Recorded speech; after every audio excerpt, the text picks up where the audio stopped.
जय हिंद, जय Bharat and welcome to deaf talks. This is Adi Achint. Jammu Kashmir में फिर से इंडियन आर्मी ने मोटा एक्शन करा है, जिसके अंदर पाकिस्तान के ठट्टू एक तो ठुके हैं और कहीं ना कहीं अपनी जगह को सिक्योर कराने की पूरी कोशिश दोबारा की जा रही है। यहाँ पर देखिए एक दो तीन एक्शन हुए हैं, मैं पहले उसके बाद बात करता हूँ। एक बीएसएफ जवान को थोड़ी सी इंजरी हुई। पाकिस्तान ने थोड़ी फायरिंग करने की कोशिश करी बॉर्डर पोस्ट के पास, जहां पर वो कहीं ना कहीं इन्फिल्ट्रेशन कराना चाह रहे थे कर्नाटक सेक्टर जम्मू के अंदर। देखिए एलओसी पे पूरी फेंसिंग तो है, लेकिन कई जगहों के अंदर जैसे जहां पर नाले होते हैं, जहां पर टेरेन ऊपर नीचे होती है, उसके अंदर गैप्स हो जाते हैं। ठीक है, और ये गैप्स नेचुरल गैप्स होते हैं, इसको सिक्योर करना वैसे भी बहुत डिफिकल्ट होता है और हर किलोमीटर पे एक बंदा खड़ा करना बहुत मुश्किल है। तो इसी चीज का फायदा उठा के पाकिस्तान इस जगहों के अंदर इन्फिल्ट्रेशन करने की कोशिश करता है, जिस इन्फिल्ट्रेशन अटेम्प्ट को कल बहुत मोटे तरह से थ्वाट किया गया। ऐसे अटेम्प्ट्स पहले भी हुए हैं और उसके अंदर 2-3 टेररिस्ट पहले तो बॉर्डर लाइन ऑफ कंट्रोल के उस पार ही ठोके गए थे। कुछ लाइन ऑफ कंट्रोल के ऊपर ठोके गए थे और कुछ अंदर आते-आते ठुक गए थे। ऐसे ही कुछ कल होने की कोशिश की गई थी, जहां उन्होंने फायरिंग करने की कोशिश की ताकि भाई बीएसएफ वाले थोड़ा पीछे हो जाए, फौज वाले हमारे थोड़ा पीछे हो जाए और यहां से इन्फिल्ट्रेशन करने की कोशिश की जाए, लेकिन वो कोशिश पूरी तरह से नाकाम कर दी गई। एक और एनकाउंटर ब्रेक हुआ कहीं पे, जहां पर टेररिस्ट और सिक्योरिटी फोर्सेस के बीच में उधमपुर कठुआ बॉर्डर के टाइम पे, बॉर्डर की जगह में कठुआ आपको याद होगा, जहां पर पहले भी अभी अटैक्स रीसेंट पास में अटैक्स हुए हैं, काफी डेडली अटैक्स हुए हैं।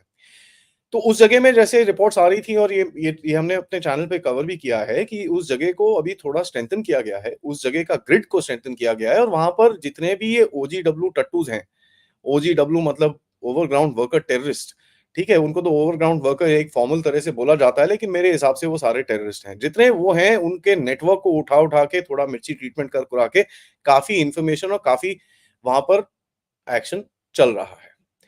12 लोगों की एक टीम थी फर्स्ट पैरा एसएफ की, जिसके अंदर ये फंसे थे। फंसे तो फंसे, ऐसे फंसे कि चारों के चारों वहीं पर ही साफ हो गए। ये चार हार्डकोर पाकिस्तान के जेईएम के टेररिस्ट थे, जहां पर इनको ठोका गया उधमपुर रीजन के अंदर। ठीक है, एक छोटा सा रीजन है जिसका नाम है बसंतगढ़, वहां पर इनको ठोका गया। देखिए, अभी तक जो इन्फॉर्मेशन आ रही है कि ये जिस जगह पे बैठे हुए थे, जिस जगह पे थे, उस जगह पे काफी टाइम से फायरिंग वायरिंग चल रही थी, लेकिन उसके बाद स्पेशल फोर्सेस ने डिसाइड करा कि साहब अभी इसको एक बड़ा एक्शन करके उड़ाना पड़ेगा। तो रॉकेट लॉन्चर्स के साथ उसके ऊपर अटैक हुआ और इनकी फोटोज आप लोगों ने देखी होंगी, अगर नहीं देखी तो जरा ट्विटर पे जाके देख लीजिए, आपका मन थोड़ा बहल जाएगा। चितड़े उड़े हुए हैं उनके। ठीक है, and that is something which is very important. उसके बाद क्या हुआ कि भाई ये लोगों ने उस जगह को पूरा साफ करने को करना करना शुरू करा हमारी फौज ने। उसके अंदर 10 आरपीजी राउंड चाइनीज ओरिजिन के, large quantity of Pakistan ordination factory जो हैंड ग्रेनेड्स हैं, मोटर शेल्स हैं, मोटर शेल्स यूज होते हैं ज्यादातर एलईडीज और ये सब आईईडीज और ये सब चीजें बनाने के लिए, और एक काफी बड़ा एक एमओ का जो एक सेटअप है वहां पर सीज किया गया। ठीक है, पाकिस्तान काफी हद तक कोशिश कर रहा है कि साहब धीरे धीरे करके इस जगह को दोबारा थोड़ा आग लगाया जाए, क्योंकि उनको पता है यहाँ पर इलेक्शन का टाइम आ रहा है। जो भी इलेक्शन में हो रहा है उसके बारे में तो हम ऑलरेडी बात कर चुके हैं, लेकिन उसकी तो ये कोशिश रहेगी कि इस इलेक्शन को थोड़ा कहीं ना कहीं डिरेल किया जाए।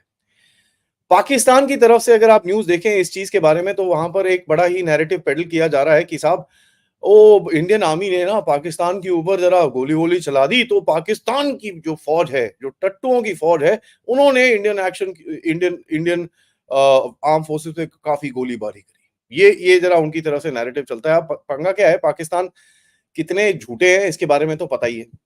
यहाँ पर मैं आपको बता दूं, जो मेरे पास अभी तक इनपुट आ रही है, मेन स्ट्रीम मीडिया या कहीं पे भी ये दिखा नहीं है, बट मैंने कई लोगों से बात करी, उससे मेरे को जो इनपुट आ रही है, जो बीएसएफ की रिटेलिएटरी फायर हुई थी उसके अंदर 2-3 पाकिस्तानी सोल्जर्स, रेंजर्स वहां पर डिस्क्याओं हो चुके हैं। सो देखिए, अभी देखते हैं क्या है, इसका अनकंफर्म सी रिपोर्ट है, देखते हैं अभी आगे धीरे धीरे करके कुछ ना कुछ जरूर बाहर निकलेगा।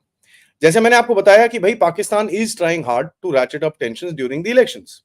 और यहाँ पर देखिए, इनके जो यहाँ पर काफी सारे लोग हैं, वो भी काफी उल्टे सीधे काम करते हैं और काफी मोटे मोटे स्टेटमेंट देने की कोशिश करते हैं। इंजीनियर राशिद, जिसको अभी छोड़ा गया है कोर्ट्स में, अब देखिए हमारे जो कोर्ट्स इतने वोक है, उसका क्या कर सकते हैं, उसका तो पक्का एक इलाज करने का भी टाइम बहुत ज्यादा आगे आ चुका है, बहुत ज्यादा आ चुका है और एक्चुअली टाइम जा चुका है। इसका इलाज करना बहुत ही ज्यादा जरूरी है। इन्होंने बोला, इंजीनियर राशिद ने, कि भैया मैं मोदी से लड़ूंगा, मैं मोदी से लड़ूँगा। अच्छा, मोदी से लड़ेगा, तू एमपी है भाई या एमएलए है, वहाँ पर मोदी से क्या लड़ेगा? मोदी साहब प्राइम मिनिस्टर हैं। बट इन एनी केस, यहाँ पर आपको ये समझ में आता है कि इंजीनियर राशिद जैसे ही बाहर निकला, उसको पूरी तरह से ब्रीफिंग दे चुके हैं, और जिस तरह से वो पॉलिटिक्स खेलना एकदम से आते साथ उसने स्टार्ट करा, it looks like he was not in jail. It looks like the factor कि भई उसको पूरी तरह से ब्रीफिंग-व्रीफिंग मिली है, एंड आते साथ उसने ऐसे-ऐसे स्टेटमेंट्स मारने शुरू कर दिए। यहाँ पर वो एक चीज़ भूल गया है कि साहब ये जो बेल उसको मिली है, ये सिर्फ़ इलेक्शंस की बेल है कि उसको उसको जो भी प्रमोशन-वमोशन करना है उसकी है, ठीक है? ये परमानेंट बेल नहीं है, ये इसके अंदर उसका कहीं पे ऐसा कुछ नहीं है कि वो उसके सारे चार्जेस ड्रॉप हो गए हैं। यहाँ पर तो मैं भैया इंडियन एस्टेब्लिशमेंट से तो यही बोलूँगा कि साहब इनके ऊपर जो भी चार्जशीट वार्जशीट पेंडिंग है, काफ़ी टाइम से ये चीज़ मैं बोला जा रहा हूँ कि ये चार्जशीट पेंडिंग करके उल्टे-सीधे आप ज़रा तिगड़म-तुगड़म मत करिए। इन लोगों को ट्रस्ट करना is like trusting a snake, ठीक है? इनकी चार्जशीट्स करिए, इनको फटाफट पनिशमेंट दीजिए and throw them inside prison and throw the keys into the Indus, ताकि वो फैलती हुई, जाती हुई पूरा पाकिस्तान घूमती हुई जाके अरेबियन सी के अंदर जाके घुम जाए, और ये लोग को कभी भी ज़िंदगी भर सूरज की लाइट नहीं दिखनी चाहिए। ठीक है? बिकॉज़ जिस तरह के ये लोग हैं, इनको कोई फ़र्क नहीं पड़ता कितने लोग मरते हैं, क्योंकि इनकी अपनी पॉलिटिक्स के चक्कर में कितने मर्ज़ी लोग मराने को और कितने मर्ज़ी उल्टे-सीधे काम करने को तैयार होते हैं। हमको पता है कि कहीं थोड़े बहुत सिक्योरिटी एस्टेब्लिशमेंट की तरफ से इसको थोड़ा कहीं सपोर्ट किया जा रहा है ताकि उमर अब्दुल्ला को साइड किया जाए, ये किया जाए। I don't agree with all these games, and ये चीज़ मैं पहले भी बोल चुका हूँ, ये चीज़ कर्नल रैना भी बोल चुके हैं। देखिए साहब, ये एक बड़ा सेंसिटिव एरिया है, इसको हमको टाइट करके रखना पड़ेगा, and this is something that we will need to do. कल एक बड़ी इंटरेस्टिंग और डेवलपमेंट हुई कि भाई यूएस की तरफ से एक फ्रेश ट्रैवल एडवाइजरी इशू हुई। वैसे नॉर्मली ट्रैवल एडवाइजरी भारत के लिए इशू की जाती है, लेकिन यहाँ पर अभी पाकिस्तान के लिए ट्रैवल एडवाइजरी इशू की। और ये ट्रैवल एडवाइजरी में अमेरिका ने बड़ा क्लियरली लिखा कि साहब एलओसी या जो इंडियन बॉर्डर है उसकी तरफ मत जाइए, क्योंकि यहाँ पर कहीं न कहीं टेररिज्म के काफ़ी इंसिडेंट्स हो रहे हैं। और उन्होंने बोला कि भई एक और चीज़ इस एडवाइजरी में लिखी है कि भई बलूचिस्तान और खैबर पख्तूनख्वा में भी मत जाइए, क्योंकि यहाँ पर पोटेंशियल फॉर आर्म्ड कॉन्फ्लिक्ट बहुत ज़्यादा है, बहुत हाइटेन पे है। तो ये जो पाकिस्तानी इस टाइम पे कोशिश कर रहे हैं कि भैया हम जाके यूएस की गोदी में जाके बैठ जाएँ, चाइना के साथ बैलेंसिंग कर लें, ये कर लें, इनको ये समझ में आना चाहिए कि भैया आप कोई बैठने-बूठने लायक नहीं हो, आपकी टाँगे-टूँगे कटी हुई हैं। और ये तो आपका जो एक ओनर है, एक अब्बू है, आपके 2 अब्बू हैं, एक चाइना है, एक एक अमेरिका है। चाइना आपको अभी थोड़ा डिवोर्स करके छोड़ के जा रहा है, लेकिन अमेरिका के जो जो आपका अब्बू है, वो आपके बारे में ये सोचता है। असलियत ये है, अब वो ओपनली कितना मर्ज़ी सपोर्ट करे, तुमको इधर करे, उधर करे, और तुम्हारी तरफ वो कई इंटरनल मैटर्स पे कमेंट ना करे, इसका मतलब ये नहीं है कि अमेरिका को ये नहीं पता कि भई असलियत क्या है। ठीक है? लेकिन ये पाकिस्तानी जो हैं, इनका इनका जो दिमाग है, वो अब इतना आगे चलता होता तो वो पाकिस्तान ना कहलाता। ठीक है? So this is the reality of how Americans treat Pakistan. But Pakistan का क्या है कि भई बड़े-बड़े लोग हैं, बड़ी-बड़ी सोचें हैं। मैं यहाँ पर एक और सवाल पूछना चाहूँगा। कई सारे एक्सपर्ट लोग थे, कई सारे बड़े-बड़े एक्सपर्ट लोग थे जिन्होंने बोला कि साहब 600 एसएसजी भारत के अंदर घुस चुके हैं। 600 एसएसजी। और ये नैरेटिव्स को मेन स्ट्रीम मीडिया के अंदर भी स्पेस दी गई। उन लोगों को मेन स्ट्रीम मीडिया में बिठाया गया, उनकी बातें सुनी गई, सब कुछ करा गया। अब मैं ये पूछता हूँ भई वो 600 कहाँ गए? इन पर्टिकुलर एक्सपर्ट्स ने तो ये भी बोला कि भई इनकी इन्वेस्टिगेशन के चक्कर में वो 600 एसएसजी वाले भाग गए वहाँ से। मतलब क्या ये कंपनी का पार्क लगा हुआ है, जब भी घुसेंगे, जब भी जाएँगे? आपको ये पिछले 1-2 दिन के अंदर ये जो इंसिडेंट्स हो रहे हैं, जिस तरह से एलओसी के ऊपर ही ठोके जा रहे हैं ये चीज़ आपको बड़ा क्लियरली बताता है कि भई अंदर घुसना बहुत मुश्किल है। उनकी सक्सेस हो जाती है, लेकिन अंदर घुसना फिर भी बहुत मुश्किल है। अब मेनस्ट्रीम मीडिया को भी थोड़ा दिमाग लगाना चाहिए, किसी लोगों से थोड़ा बात-वात करें, थोड़ा एक्सपर्ट से बात करें, वो आपको बताएँगे भई 600 लोगों का लॉजिस्टिक्स सँभालना ही पाकिस्तान के लिए इम्पॉसिबल है। वो अपनी आर्मी को तो खाना नहीं खिला पा रहे, अपनी आर्मी को तनख्वाह नहीं दे पा रहे, यहाँ पर 600 एसएसजी को पूरा लॉजिस्टिकल सपोर्ट देंगे, ये देंगे, वो देंगे। हाँ, और 600 एसएसजी यहाँ पर घुसे हुए हैं, तो कहाँ है भाई? किधर है कोई अटैक? इस टाइम पे तो ऐसा है कि भई इंडियन आर्मी ने फ्रंट फुट ले रखा है, और इनके जितने भी हैं उनको पहुँचाया जा रहा है उनकी अपनी जगह के अंदर। 9 सितंबर को भी एक ऐसा इंसिडेंट हुआ कि जहाँ पर एक इन्फिल्ट्रेशन हो रही थी नौशेरा सेक्टर के अंदर रजौरी में। वहाँ पर जेके पुलिस और इंडियन आर्मी ने गोली-गोली चलाई और ठोक दिए गए। हेवीली आर्म्ड टेररिस्ट थे जो ये घुसने की कोशिश कर रहे थे, और वो वहाँ पर 2 बंदे न्यूट्रलाइज़ कर दिए गए थे। अब देखिए होता क्या है, ये 3-4 के ग्रुप में आते हैं, और 2 जैसे ही ठुकते हैं तो बाकी उठ के भाग जाते हैं वहाँ से। इनके अंदर इतना दम नहीं है कि खड़े होके वहाँ पर लड़ सकें। ठीक है? हमारी फ़ौज के सामने खड़ा होना इनके लिए बहुत इम्पॉसिबल है, क्योंकि फिर ये लोग क्या करते हैं कि पीछे से पाकिस्तानी आर्मी को बोलेंगे, जी आप थोड़ा-सा गोली चलाओ ताकि हम उस गोली की आड़ में अंदर घुस सकें।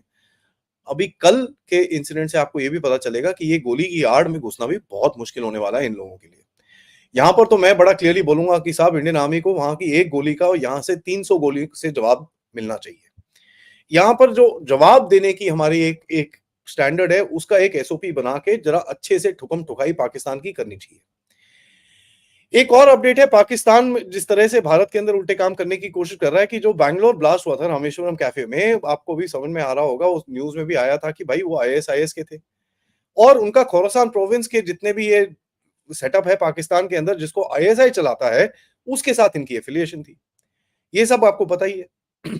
इनके नेटवर्क जो भारत के अंदर है, धीरे-धीरे करके तोड़े जा रहे हैं अच्छी तरह से, क्योंकि ये धीरे-धीरे करके जो बोलते हैं ना ऑनलाइन रेडिकलाइजेशन, सेल्फ रेडिकलाइज़ कई होते हैं, जो कहीं बाहर-वाहर जाके कहीं किसी से बात-बूत करके रेडिकलाइज़ नहीं होते। ये अपने आप इंटरनेट से इधर-उधर चीज़ें वीडियो-शेडियोस देख के अपने आप को रेडिकलाइज़ करते हैं, उसके बाद सीखते हैं किस तरह से बॉम्ब बनाने और किस तरह से ये किया जाता है और उसके बाद अपनी एफिलिएशन देते हैं बड़ी ऑर्गनाइजेशंस को, जैसे आईएसआईएस या आईएसकेपी जैसे बोला जाता है, जो आईएसआई चलाती है। आईएसआई तो क्या चलाती है, अमेरिका का हेल्प मिलता है उसको और ये चीज़ आपको पता ही होगा, ईरान, रशिया में 2 अटैक्स किसने कराए थे और किसका बैकिंग उसके साथ था, ये आपको बड़ा क्लियरली हम लोग डिस्कस कर चुके हैं। आज सुबह एक मोटा और अपडेट आया कि भई एक देवासर कुलगाम डिस्ट्रिक्ट के अंदर एक ज़बरदस्त बड़ा हाइडआउट बस्ट किया गया है।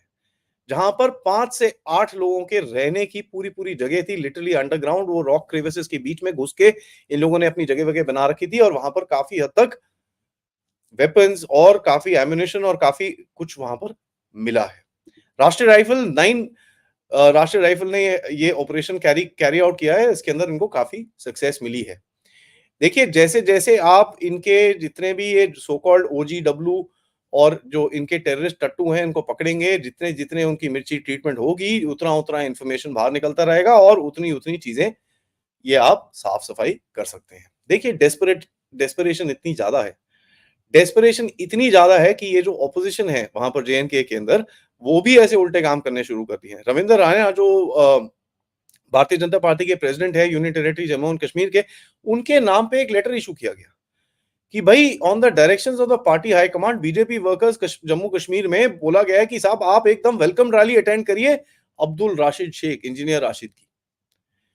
ठीक है, and one of the biggest things is that इसको रविंद्र रैना के फेक सिग्नेचर लगा के फैलाया गया। रविंद्र रैना ने खुद इस चीज को ट्वीट करा कि भाई मैंने कोई ऐसा लेटर लूटर लिखा नहीं है और as a matter of fact मैं तो इसके ऊपर इलेक्शन कमीशन में मैंने कंप्लेंट ऑलरेडी रजिस्टर कर दी है और इसके बाद इसके इसके बॉटम में हम घुसेंगे और इसके बारे में पूरी तहकीकात करेंगे। देखिए सिचुएशन थोड़ी डेलिकेट है और इसके बारे में कर्नल रैना ने बड़ा क्लियरली एक्सप्लेन किया था कि भाई ऐसा ना हो कि ये सिचुएशन को उसी तौर पे लाया जाए जैसे पहले था। लोग तो बड़ा नैरेटिव बनाते हैं भाई 370 ले आएँगे, हम ये करेंगे, वो करेंगे, उसके ऊपर तो भैया कर्नल रैना का मैं शब्द यूज़ करूँगा जो मेरी लैंग्वेज में उन्होंने बोला था, घंटा, ठीक है? घंटा। आप जितनी मर्ज़ी पॉलिटिक्स कर लो, इधर कर लो, उधर कर लो, लेकिन वो चीज़ वापस नहीं आने वाली। तो ये जो पॉलिटिकल पार्टीज़ हैं उधर पे, उनको ये चीज़ बड़ा क्लियरली समझ में आनी चाहिए कि साहब जब तक भारत में हम जैसे नेशनलिस्ट हैं, आप ये चीज़ नहीं कर पाओगे एंड हमारे जैसे नेशनलिस्ट बहुत सारे हैं भारत के अंदर, ठीक है?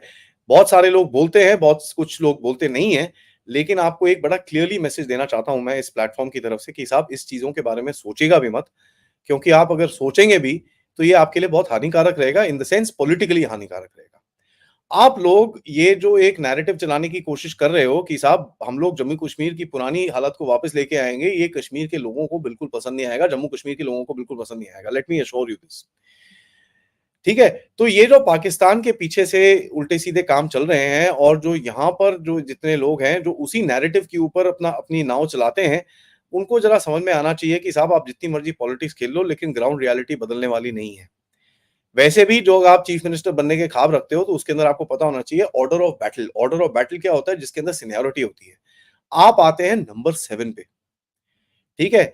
ये नंबर 7 पे आते हैं आप। इस आपसे ऊपर 6 लोग और हैं जो आपके एक-एक डिसीजन को ऊपर-नीचे करके फाड़-फूड़ के कचरे के डिब्बे में फेंक सकते हैं।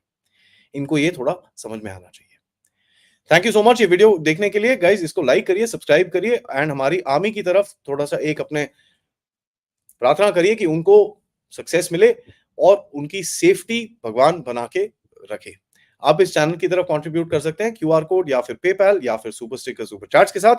थोड़ी देर में आपके पास एक मैसेज आएगा कि किस तरह खालिस्तान, ठीक है, खाली स्थान कहाँ बनने वाला है, इसके बारे में छोटा-सा एक अपडेट मैं आपको दूँगा, वो ज़रूर देखिएगा।